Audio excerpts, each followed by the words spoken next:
In 1960, not long ago on the calendar of history, a new Navy began to emerge. The ships of this new Navy would be atomic-powered.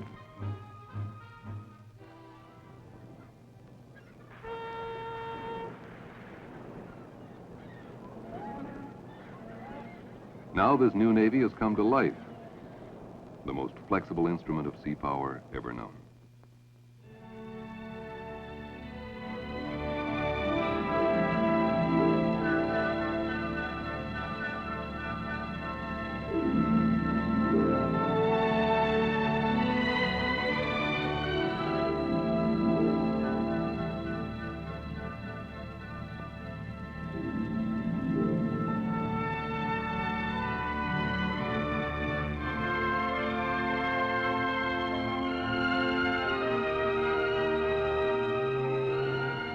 The USS Enterprise, CVAM 65. She's really something to see.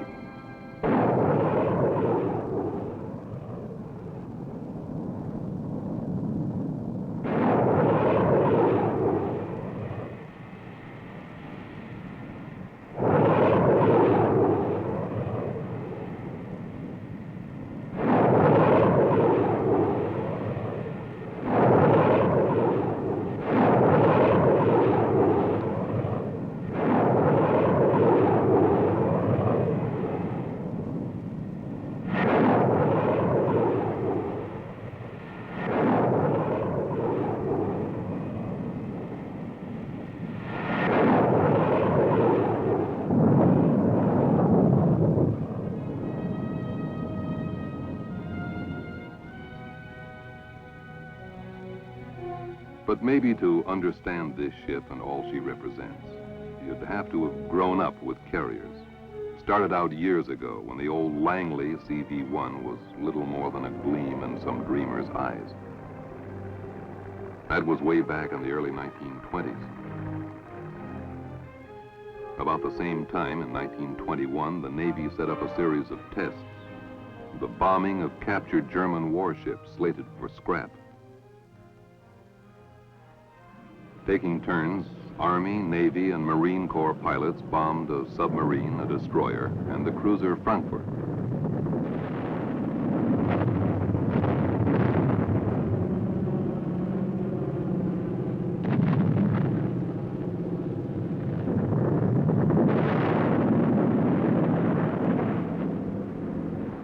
Anchored and defenseless, they were easily hit, and all three sank.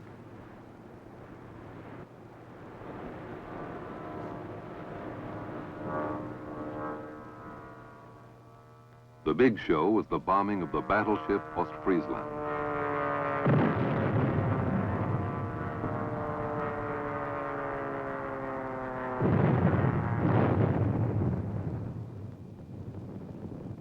After a second low-altitude attack with 7 2,000-pound bombs, Ostfriesland went down.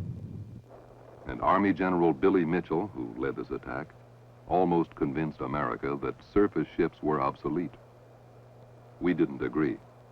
It wasn't a question of whether planes could sink an anchored and undefended vessel. They'd done that. But what struck us was the promise and the idea of using planes to defend these ships and extend sea power. Rear Admiral William Moffett believed wholeheartedly in the idea. Moffett took the Navy's case to President Coolidge. He named a number of prominent civilians, the Morrow Board, headed by Dwight Morrow, to determine basic aviation policy for all our military services. So, in this somewhat skeptical atmosphere, the USS Langley CV-1 emerged. She was an experiment at first, a flight deck built on an obsolete collier's hull, an airport sent out to sea. Lieutenant Commander Chevalier made the first landing on the Langley deck in 1922.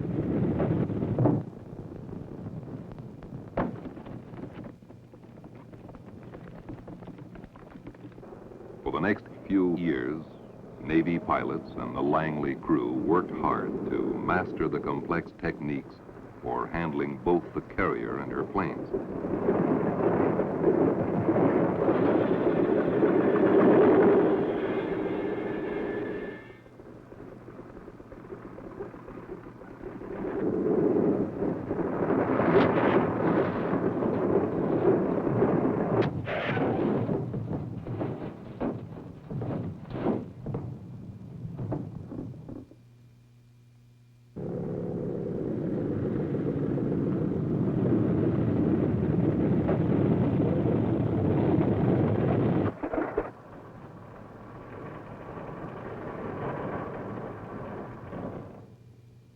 The hard way, but we learned to land on her deck.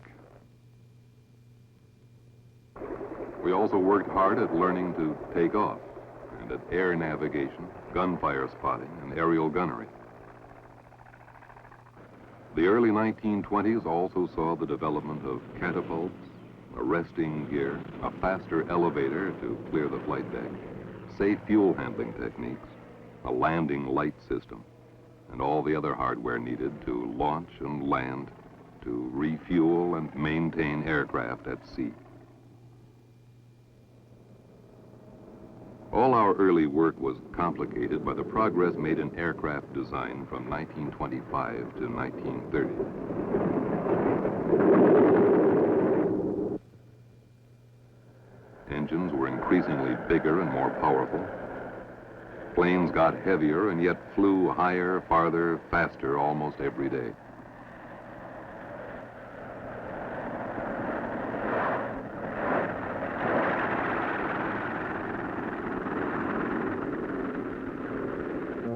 As the speed and range of our planes increased, the original mission of naval aircraft as fighters and scouts and gunfire observers for the fleet began to shift. Pilots began to experiment with different methods of bombing.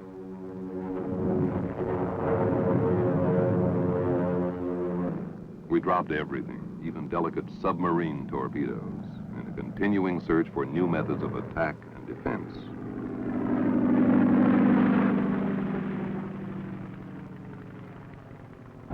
All this while, we were doing more than learning the mechanical and flight techniques of operating the carrier and its planes. We were also developing carrier doctrine, the theory of how the naval air arm should operate, including some new ideas of the strategy, the maneuvers the carrier-supported fleet might use in war. Not everyone always understood the big changes underway. In 1926, the Morrow Board had refused the Navy a separate air arm. This was a disappointment to men like Admiral Moffett, who even then foresaw war in the Pacific and the role of naval air and carriers in that war. But Moffett took it gracefully, I thought. Hell, he said, we won't secede from the Navy over this. We'll take it over. So what we'd learned on the Langley was applied to two new carriers that joined the fleet in 1928.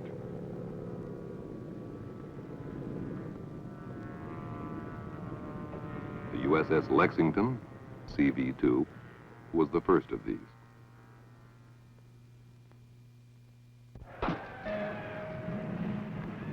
Then came the Saratoga, CV-3. Lexington and Saratoga were improvements over the old Langley.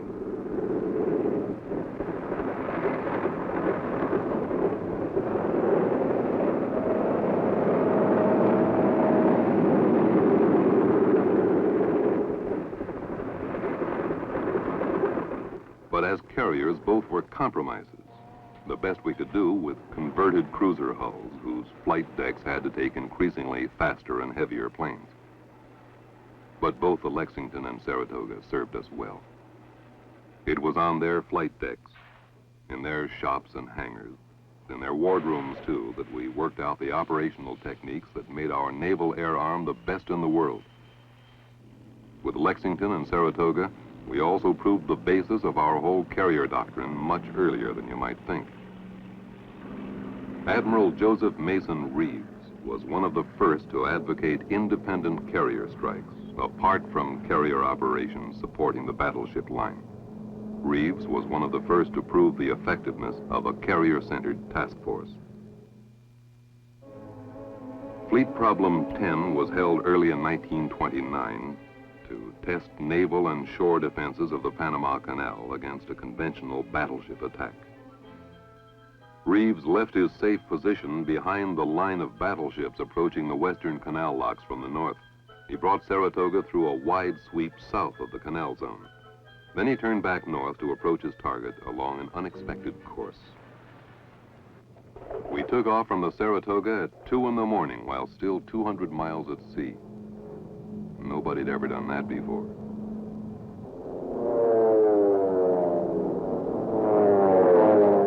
We hit the canal locks at dawn with a beautiful high-altitude crisscross dive-bombing attack.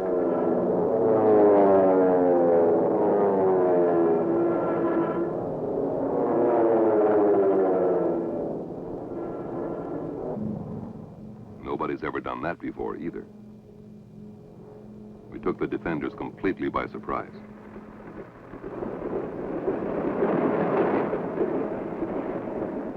Joe Reeves was delighted. So were we. We knew this was really the first unveiling of carrier aviation. Others knew it too. A year later, Lieutenant Commander Forrest Sherman, later Chief of Naval Operations, advocated a fleet formation that anticipated the carrier-centered task force. Meanwhile, planes kept getting faster, heavier, farther ranging. And there were plenty to choose from.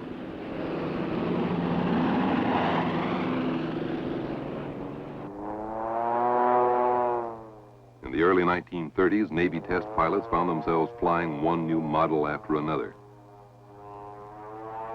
Some were dogs, but others, like the F-4B, became workhorses for the fleet.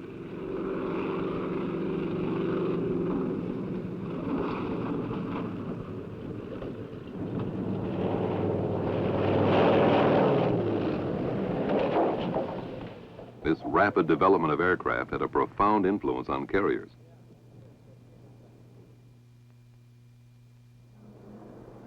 The USS Ranger, CV-4, was the first carrier built from the keel up as a carrier.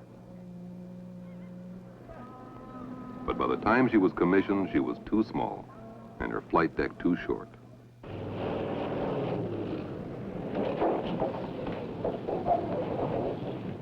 Her arresting gear was unable to handle the faster and heavier planes still coming along.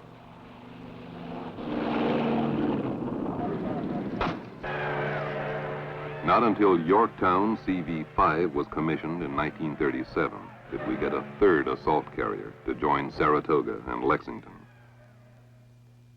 By this time, flight techniques and aircraft design had progressed enough to justify steady building. Enterprise, CV-6, and Wasp and Hornet, CV-7 and 8, were all commissioned before 1941. As these new carriers joined the fleet, we continued to sharpen the techniques and tactics involved in their use. During fleet maneuvers in 1938, Vice Admiral Ernest J. King foreshadowed the Japanese attack of 1941 with a practice strike against Pearl Harbor. Ernie King was a cantankerous old curmudgeon, but a genius with carriers. He followed his Pearl Harbor attack with a successful strike against Mare Island Navy Yard. In 1939, King's Carrier Division 1, the Saratoga and Lexington, was joined by the new Yorktown and Enterprise, making up Carrier Division 2 under Rear Admiral William F. Halsey. Together, Ernie King and Bill Halsey gave us a preview of how World War II was going to be fought. And so on the eve of that long-foreseen war with Japan, the planes, the carriers, the doctrine, and the great carrier commanders who'd lead us to ultimate victory were there.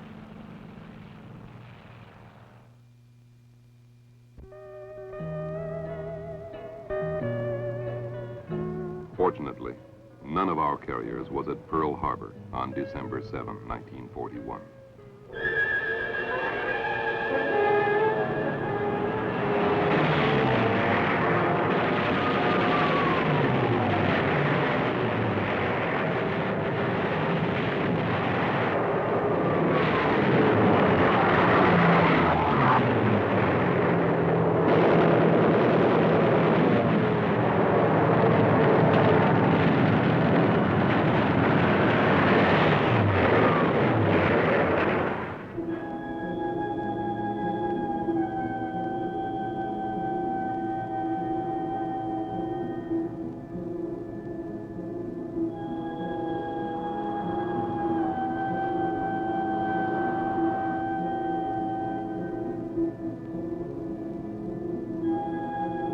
After that carrier-based Japanese attack, no one, as Admiral Nimitz pointed out, could doubt the effectiveness of naval aviation.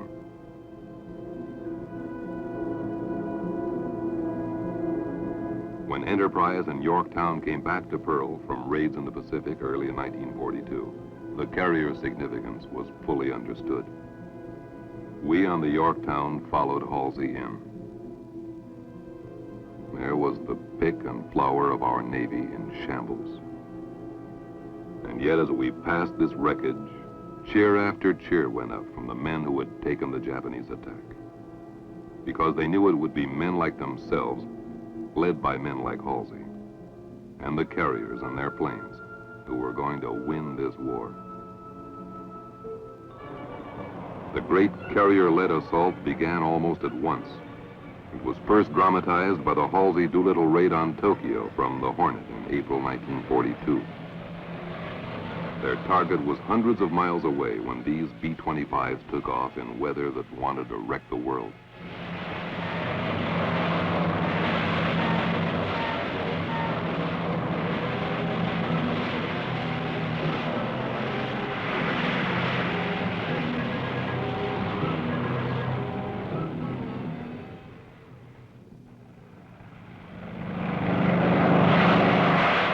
Then the carriers and their planes really got underway.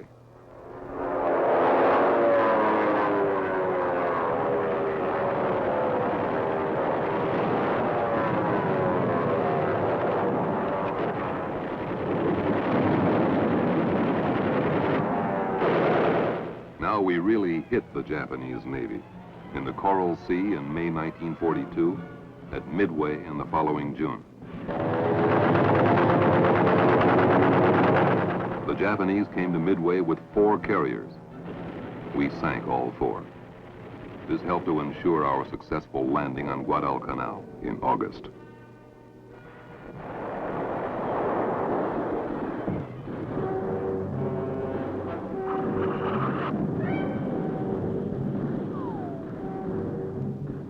It was never easy.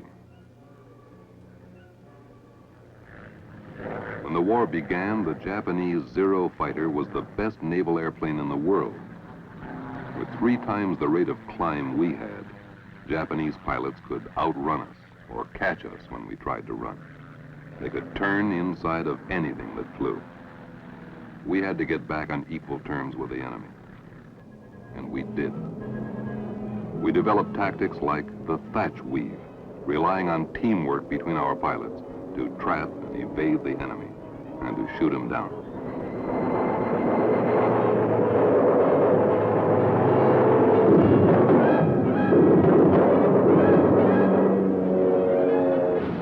We also developed better planes.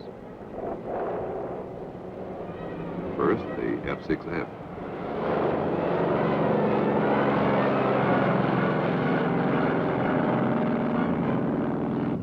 Later, there was the F-4U.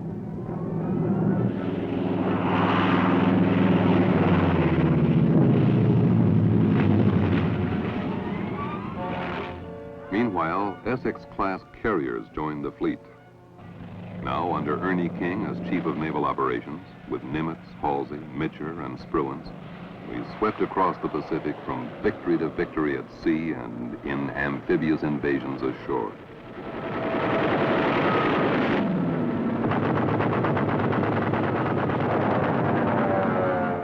Marshall Islands to the Marianas, the carriers moved on. By then, we were really a team. We knew how to bore in on the enemy and stay on his heels.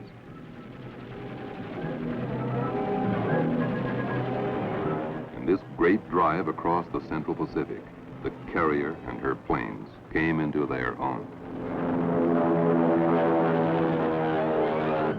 The Battle of the Philippine Sea in June 1944 brought out the Japanese fleet and cost them 3 more carriers and most of their remaining planes.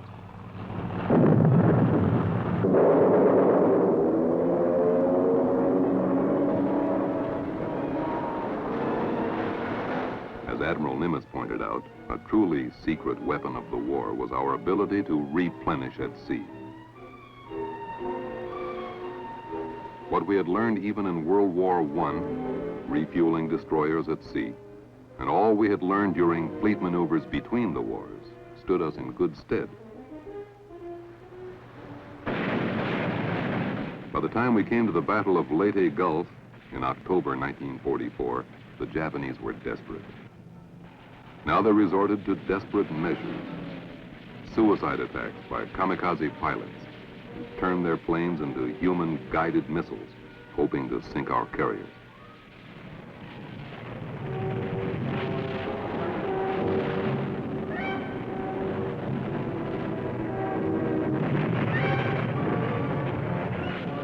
Most of the kamikaze pilots were shot down.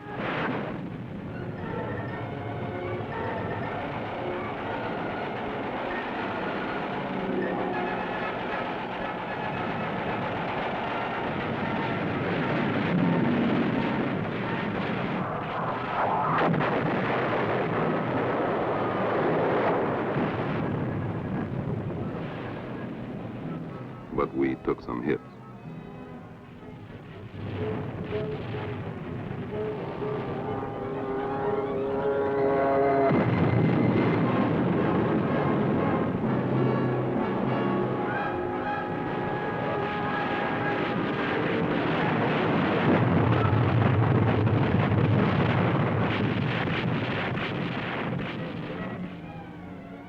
After Okinawa and Iwo Jima, the war was all but over.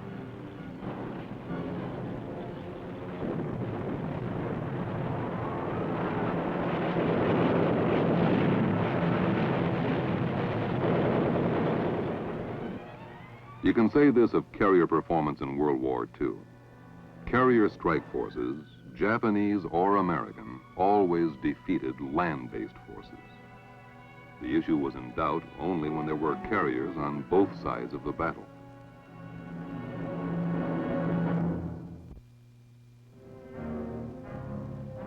It wasn't until after the war that carriers knew another threat.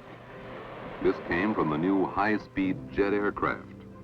Their speed and weight and the added load of the original heavy atom bomb first seemed to indicate that any jets meeting other operational requirements might be too heavy and too fast for carrier landings.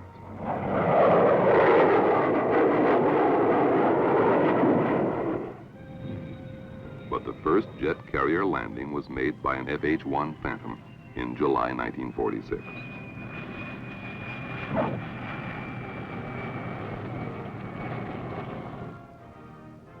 The first jet squadron qualified on the Saipan in May 1948.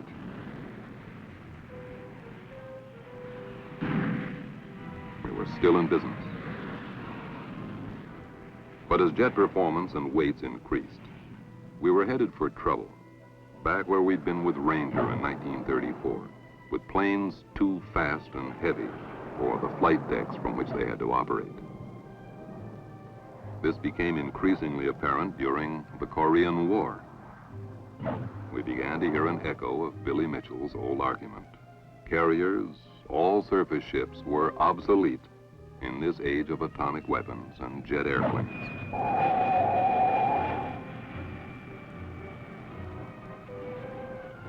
Yet, even before the Korean War was over, we were well on the way to solving the problems we faced. Flight decks were strengthened to take the heavier weight of landing jets. In February 1952, we were taking a second look at the old catapult for launching these heavy planes. In June 1954, the first steam catapult went into operation on the Hancock, kicking off over 250 aircraft of many types. Meanwhile, in 1952, we began looking into the idea of an angled deck on which high-speed jets could land without danger. The first angled deck was installed on the Antietam. Steam catapults and angled decks were incorporated into Forrestal-class carriers that began to appear in the mid-1950s. From their 720-foot decks, we could now launch jets carrying atomic bombs and oncoming long-range fighters like the Mach 2 F-4H. By 1955, we were working out a better landing system for these faster planes. A mirrored landing system was installed on the Bennington.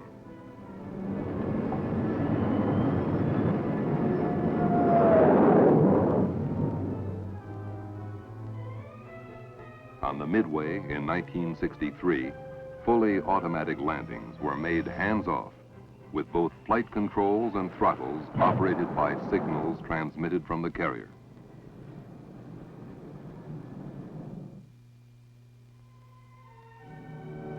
And so the carrier survived, evolving into an even more effective ship than those whose names are legendary: Langley, Saratoga, Lexington, Yorktown, the earlier Enterprise of World War II.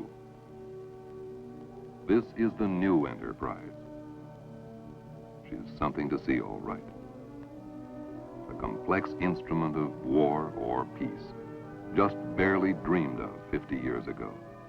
A shining example of our new Navy and of sea power at its best.